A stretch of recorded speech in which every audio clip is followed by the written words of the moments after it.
வணக்கம். ராகுல் காந்தியினுடைய மாபெரும் நீண்ட போராட்டத்திற்கு பிறகு மாபெரும் வெற்றியை அவர் ருசித்திருக்கிறார். தேர்தல் ஆணையம் அவரிடம் சரணடைந்திருக்கிறது.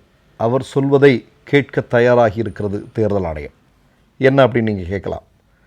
சில வாரங்களுக்கு முன்பு 5 மிக முக்கியமான கேள்விகளை தேர்தல் ஆணையத்தை பார்த்து ராகுல் காந்தி கேட்டிருந்தார். ஆனால் அதற்கு பதில் சொல்லாமல் மழுப்பலாக எப்போதும் செய்வதைப் போல் செய்து கொண்டிருந்தது. ஆனால் இன்றைக்கு வேறு வழி இல்லாமல் தேர்தல் ஆணையம் சொல்லியிருக்கிறது, ராகுல் காந்தி சொல்வதை நாங்கள் செய்கிறோம் என்று. அது என்னவென்னா, ஒரு இடத்துல தேர்தல் நடக்குது அப்படின்னு, ஒரு மாநிலத்தில் தேர்தல் நடக்க இருக்குதுன்னு வைங்க, அந்த தேர்தல் நடக்கக்கூடிய மாநிலத்தில் இருக்கக்கூடிய அனைத்து பூத்துகள்லையுமே காலையில் ஓட்டிங் ஆரம்பிக்கிறதுலேருந்து முடித்து இவிஎம்ஐ சீல் பண்ணுற வரைக்குமான அனைத்து காட்சிகளையுமே சிசிடிவியில் பதிவு செய்ய போகிறோம். எல்லாத்துலேயுமே 100%. இப்போ ஒப்புச்சப்புக்கு 50% பண்ணணும்னு இருக்குது. ஆனால் 50% பண்ணுறாங்களான்னா கிடையாது. இப்போ தேர்தல் ஆணையம் என்ன சொல்லியிருக்கு அப்படின்னா, அக்டோபர் நவம்பர் மாதத்தில் பீகாரில் சட்டமன்ற தேர்தல் நடக்கவிருக்கிறது அல்லவா, இந்த சட்டமன்ற தேர்தலை ஒட்டி பீகாரில் தேர்தல் நடக்கக்கூடிய அனைத்து வாக்குச்சாவடிகளிலும் காலையில் தேர்தல் துவங்கக்கூடிய நேரத்திலிருந்து முடிகிறது வரைக்குமான அனைத்து தகவல்களையுமே சிசிடிவியில் பதிவு செய்ய போகிறோம். அதற்கு நாங்கள் தயார் என்று ராகுல் காந்தி அவர்களிடம் சொல்லியிருக்கிறார். இந்த இடத்துல நம்ம ஒரு முக்கியமான விஷயத்தை பேசியாகணும். ராகுல் காந்தி அவர்கள் மகாராஷ்டிரா சட்டமன்ற தேர்தலில் கடைசி நேரத்தில், அதாவது 5 மணிக்கு மேலே பல லட்சம், ஏறத்தாழ ஒரு 60 லட்சத்திற்கும் அதிகமான வாக்குகள் திடீரென்று இவிஎம்முக்குள்ளே விழுந்திருக்கு. இது எப்படின்னு யாருக்குமே தெரியல. இந்த 5 மணிக்கு மேலே இருக்கக்கூடிய அந்த சிசிடிவி ஃபுட்டேஜ் எல்லாம் எங்களுக்கு கொடுங்க அப்படின்னு ராகுல் காந்தி கேட்குறாரு. ஆனால் தேர்தல் ஆணையம் என்ன சொன்னாங்க? முதல்ல முடியாதுன்னு சொன்னாங்க. நாடு தழுவிய போராட்டத்தை காங்கிரஸ் முன்னெடுக்கும் என்று சொன்னார்கள். பிறகு என்ன சொன்னாங்க? ராகுல் காந்தி கேட்டதற்காக நாங்கள் கொடுக்க தயாராக இருக்கிறோம் என்று சொல்கிறார்கள். இது ஒரு பக்கம். இன்றைக்கி என்ன நடந்திருக்கு அப்படின்னா, எல்லா பூத்துகளிலும் A to Z முழுமையாக பதிவு செய்யப்படும் சிசிடிவி கேமராவினால் அப்படின்னு சொல்லியிருக்கிறாங்க. இப்போ இதை கேட்கும்போது நிச்சயமாக சங்க பரிவாரங்களுக்கு பெரிய சிக்கல் தான். ஏன்னா ஆல்ரெடி நீங்கள் பீகார்லேருந்து வந்து கொண்டிருக்கக்கூடிய தகவல் என்பது மோடியும் பாஜகவும் மண்ணை கவ்வார்கள் அப்படின்னு சொல்லப்படுகிறது. பீகாரில் ஒரு பெரிய தோல்வி அங்கே பாஜகவிற்கு காத்து கொண்டிருக்கிறது என்று சொல்கிறார்கள். போதாக்குறைக்கு தேர்தல் ஆணையம் இந்நாள் வரையிலும் மோடி ஆதரவாளர்களாக ஒரு தலைபட்சமாக நடந்து கொண்டிருக்கிற குற்றச்சாட்டு மிகப்பெரிய அளவில் வலுவாக எழுந்து கொண்டிருக்கக்கூடிய நேரத்தில் இப்போ இனி வேறு எந்த வழியும் இல்லை, இதையெல்லாம் செஞ்சாகணும் அப்படின்னா பாஜகவினுடைய வெற்றி என்னவாகும்? ஏற்கனவே நமக்கு தெரியும் இல்லையா, காங்கிரஸ் இந்த மாதிரியான குற்றச்சாட்டுக்களை முன்வைத்தால் உடனே மோடியும் பாஜகர்களையும் என்ன சொல்லுவாங்க? அதாவது இவங்க ஜெயிக்கும் போது இதை சொல்ல மாட்டாங்க, தோக்கும் போது தான் இது சொல்கிறாங்க. ஹிமாச்சல் பிரதேசத்தினுடைய தேர்தல் முடிவுகள் வெளிவந்த நேரத்தில் கூட ஹிமாச்சல் பிரதேசத்தில் யார் வின் பண்ணாங்க அப்படிங்கிறது உங்களுக்கு தெரியும். ஆனால் அப்படி வின் பண்ணதுக்கு பிறகும் கூட நீங்கள் காங்கிரஸ் கட்சி மிக முக்கியமான ஒரு கோரிக்கையை முன்வைத்தார்கள். ஜம்மு காஷ்மீரில் யார் வின் பண்ணாங்கிறதெல்லாம் நமக்கு தெரியும். அப்போதும் காங்கிரஸ் கட்சி ஒரு மிக முக்கியமான கோரிக்கையை தேர்தல் ஆணையத்தை பார்த்து முன்வைத்தது. ஏன்? கடந்த பாராளுமன்ற தேர்தலில் உத்தரப்பிரதேசத்தில் பாஜக படுதோல்வியை சந்தித்தது.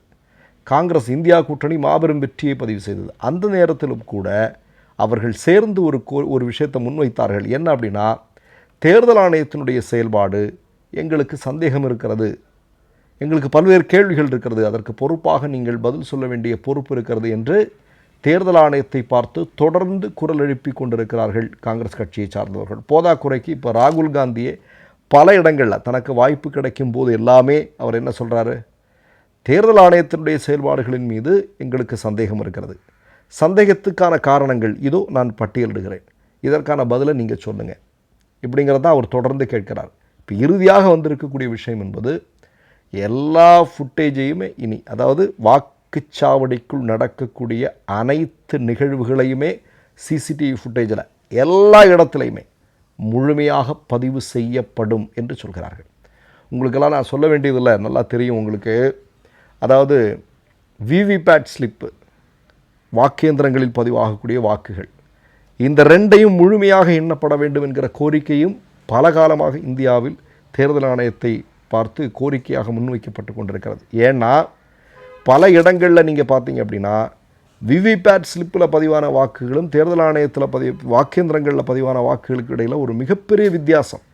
ஏன் 2019 பாராளுமன்ற தேர்தலில் மோடி வின் பண்ணிய ஏறத்தாழ 300க்கும் அதிகமான இடங்களில் வாக்கு எந்திரங்களிலும் விவிபேட்லேயும் பதிவானதுக்கு இடையில் இருக்கக்கூடிய வித்தியாசம் பெரிதாக இருந்தது. ஏன் தமிழ்நாட்டில் காஞ்சிபுரம் உட்பட.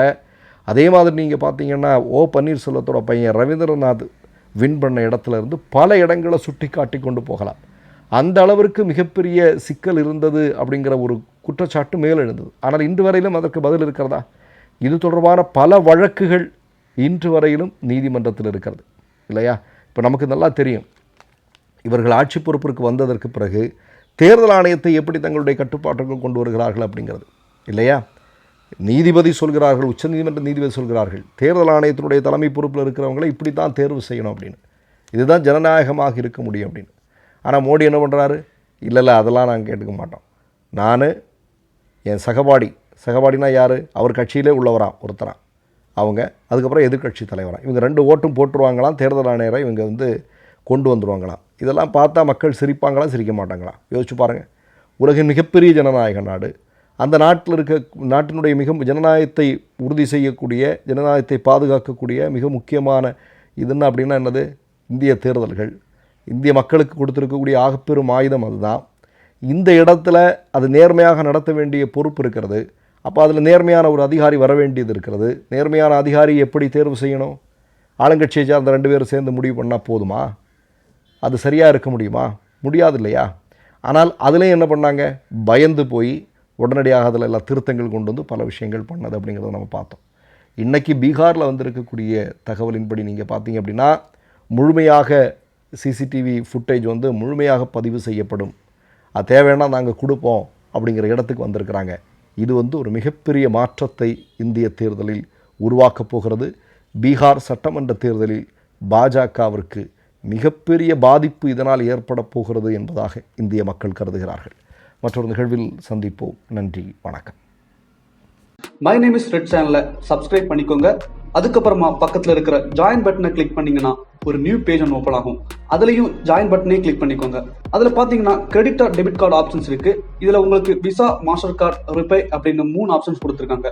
அதில் நீங்கள் எந்த கார்டு சூஸ் பண்ணுறீங்களோ அந்த கார்டோட நம்பர் என்டர் பண்ணிக்கோங்க. அப்புறமா கார்டோட வேலிடிட்டி மந்த் அண்ட் இயரை டைப் பண்ணிக்கோங்க. அடுத்தபடியா உங்க கார்டோட பின்னால சிவிசி கோடுன்னு சொல்லிட்டு 3 நம்பர்ஸ் கொடுத்துருப்பாங்க. அந்த நம்பரை இதில் என்டர் பண்ணிக்கோங்க. அப்புறமா அட்ரஸ் அண்ட் இன்ஃபர்மேஷன் என்டர் பண்ணிட்டு பைங்கிற பட்டனை கிளிக் பண்ணிக்கோங்க. ஒருவேளை உங்க கார்டு நம்பர் இன்வாலிட்னு காமிச்சிச்சுன்னா உங்க கார்டுல இன்டர்நேஷனல் யூசேஜை எனேபிள் பண்ணுங்க.